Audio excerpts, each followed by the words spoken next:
start. Here comes Rusty Wallace up on the outside of Michael. And look at Earnhardt. Just take it down to the inside, hold it there, and press for the lead. Strickland on the outside, Earnhardt on the inside. Looks like the line, looks like the start of the race again. Here we go. There was Waltrip taking a look inside Earnhardt. They decided that's not the smart thing to do. Long shadows down here on the west end of the speedway as you watch live the 35th running of the Daytona 500. Let's take a lap from the Goodyear blimp as the Daytona shuffle continues for $2.5 million. There's Earnhardt and Waltrip inside trying to move up on them. Jarrett went 3 wide in there around the Sterling Marlin car, moved by Rusty Wallace. Up to 5th. Jarrett, that green car. For the moment, Hot Strickland in front. The Ford of Strickland leading the Chevrolet in second. Incredible picture from the blimp as to how this field is deployed and how they shuffle at this 190-mile-per-hour speed. All of these cars fighting to win the 500. Look at Jarrett in the green car. He jumped down the inside. It's putting him up in the 3rd place. A while ago, we saw Jarrett and Earnhardt were capable of pull away a little bit. They're trying to bring it in. Trouble behind Rusty Wallace is turning over. Rusty Wallace, 20 feet in the air, spinning, crashing. Well, I'll tell you, when they're running that close together and jockeying around position, you just know that things like this are going to happen. And a very unfortunate situation for Rusty Wallace. Racing back to the line. To the flag as Dale Jarrett moves around the Hutch Strickland car. At the stripe. You know, you almost feel like you're just sitting there waiting for it to happen with that big pack of cars. Unfortunately, we've seen it a couple of times. Hopefully, Rusty's okay here. Pontiac number 2, totally destroyed, at least 10 times over.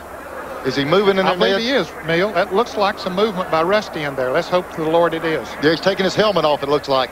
89 Winston Cup champion, Rusty Wallace.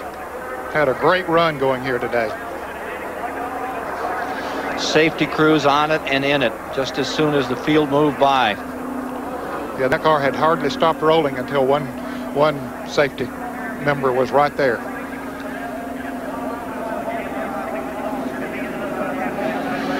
Crew chief has called in and has said that Rusty Wallace says, I'm okay. Oh, that's great news. Thank goodness. I tell you, it attests to these cars. We say it over and over again. But when something, we see what happened with Davey in this. Here we go. Let's see what happened on this thing.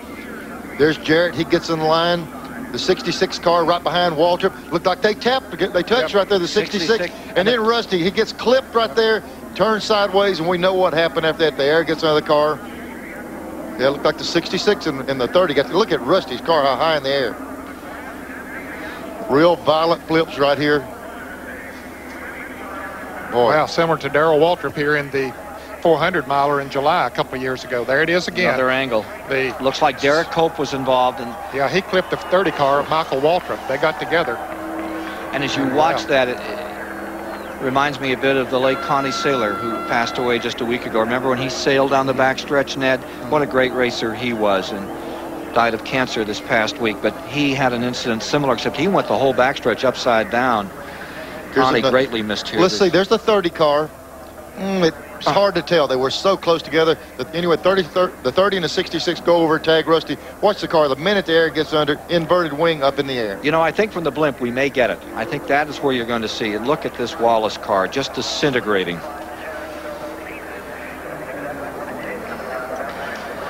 As it settled, he said, I'm okay. And the roll cage held up in that car. Yeah, he got tagged. You can see it from the blimp. Yep. The 66 coming across on the 30. It catches the number 2. Frightening crash. Yeah, and they said the minute the car stopped, Rusty hollered, I'm okay. So he knew he needed to call those guys. He's walked to the ambulance. We're in Jeff Bodine's car now as he goes through there. He said, I got by that one, accepting that a big piece of debris off of Wallace's car hit him right in the top of the windshield. Looked like the front windshield out of Rusty's car went right over Bodine. Turns them to junk in a hurry, doesn't it? And again, remarkably, they walk away. From a rocket ship. There he was, walking to the ambulance. The 1989 Winston Cup champion, Rusty Wallace. walks away from the remains of that car. Unbelievable. Back in a moment.